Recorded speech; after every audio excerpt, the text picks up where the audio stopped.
num mundo corporativo, onde a aparência muitas vezes vale mais que a essência. Essa é a história de um homem chamado João, nos lembra que o verdadeiro valor de uma pessoa não está no cargo que ocupa, mas no caráter que demonstra. João era faxineiro em uma grande multinacional, um homem de meia idade, com mãos calejadas pelo trabalho duro e um sorriso humilde que raramente era correspondido. Todos os dias, ele percorria os corredores polidos e as salas de vidro com seu carrinho de limpeza.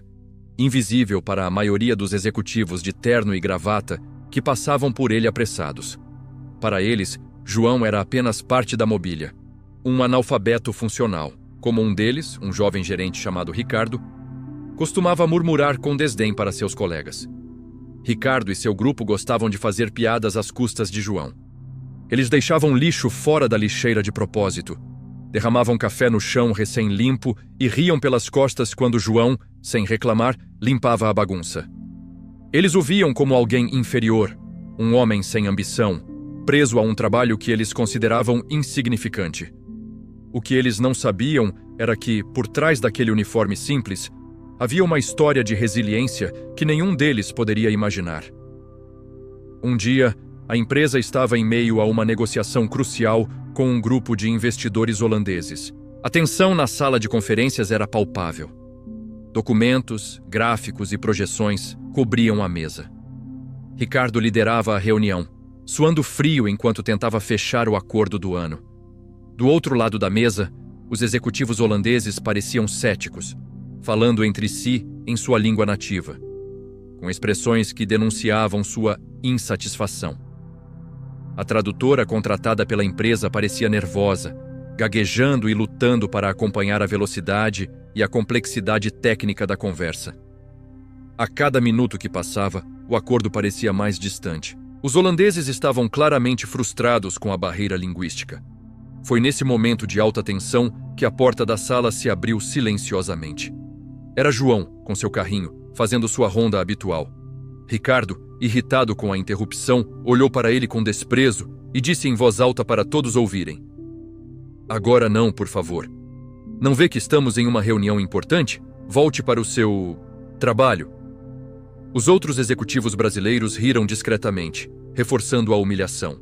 João, com a mesma calma de sempre, apenas assentiu com a cabeça e começou a se retirar. Mas antes que pudesse fechar a porta, seu celular tocou. Ele atendeu, falando baixo para não atrapalhar. "Hello, Matt Weiss, Prickik!" ele disse ao telefone. A sala, que antes era um murmúrio de conversas tensas, ficou em silêncio absoluto. Todos os olhos, incluindo os dos executivos holandeses, se viraram para o faxineiro.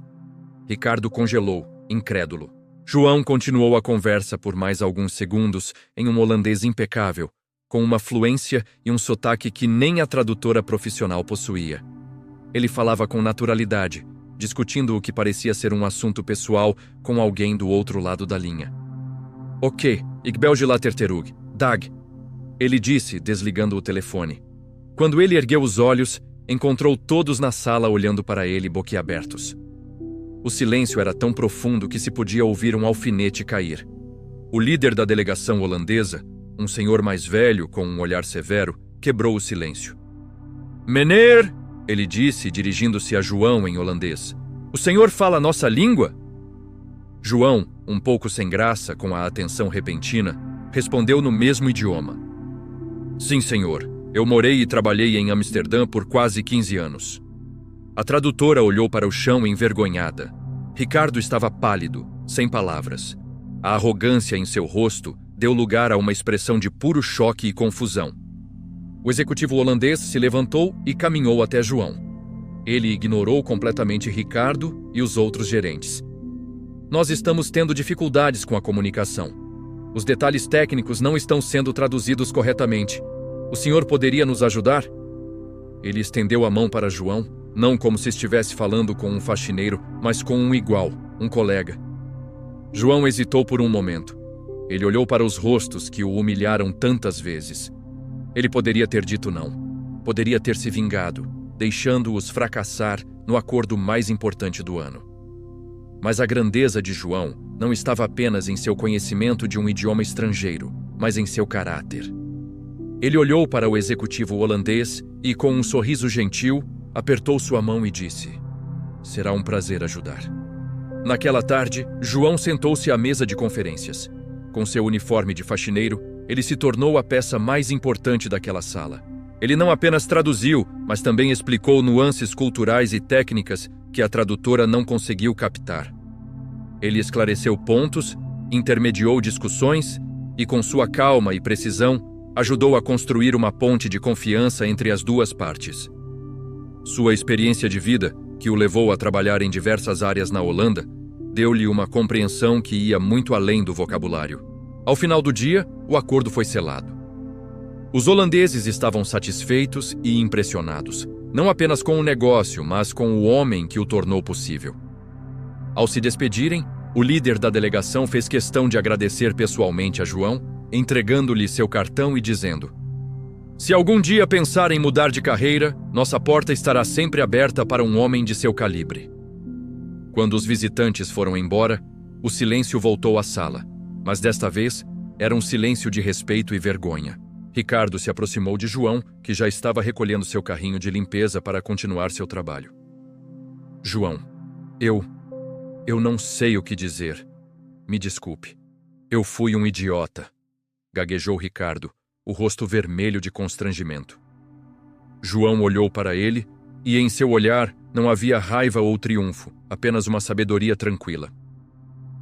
"Senhor Ricardo", ele disse, "um diploma na parede te faz um profissional, mas é o respeito pelas pessoas que te faz um ser humano. Eu aprendi holandês por necessidade, para sobreviver em um país estranho. Mas aprendi a ser humilde por escolha. É uma lição que nenhum livro pode ensinar." A partir daquele dia, tudo mudou. A história se espalhou pela empresa como fogo. João não era mais o faxineiro invisível. Ele se tornou um símbolo. As pessoas começaram a cumprimentá-lo pelos corredores, a perguntar sobre sua vida, a oferecer-lhe um café. Ricardo, por sua vez, mudou sua atitude não apenas com João, mas com todos. Ele aprendeu da maneira mais difícil que o valor de uma pessoa não pode ser medido por seu uniforme ou pelo cargo que ocupa. A história de João nos ensina uma lição poderosa sobre preconceito e o valor oculto que cada indivíduo carrega dentro de si. Vivemos em uma sociedade que julga o livro pela capa, que subestima aqueles que fazem trabalhos considerados menores. Mas, muitas vezes, são essas pessoas, com suas histórias de luta e superação, que carregam as lições mais valiosas e as habilidades mais inesperadas. Quantos Joãos nós ignoramos em nosso dia a dia? O porteiro, a cozinheira, o motorista, pessoas com histórias, talentos e conhecimentos que nem imaginamos. A história de João é um lembrete para olharmos além das aparências, para tratarmos todos com dignidade e respeito. Pois nunca sabemos a riqueza que se esconde por trás de um sorriso humilde e um uniforme de trabalho. O verdadeiro analfabetismo não é a falta de diplomas, mas a incapacidade de ler a humanidade no outro. João, o faxineiro, ensinou a uma sala cheia de executivos a lição mais importante de suas carreiras. E essa lição não estava em nenhum gráfico ou relatório, mas no coração de um homem que, apesar de ser constantemente subestimado, nunca perdeu seu valor. Se essa história tocou você, compartilhe. Vamos espalhar essa mensagem de respeito e nos lembrar de valorizar todas as pessoas ao nosso redor. Nunca julgue ninguém pela aparência ou pelo trabalho que faz.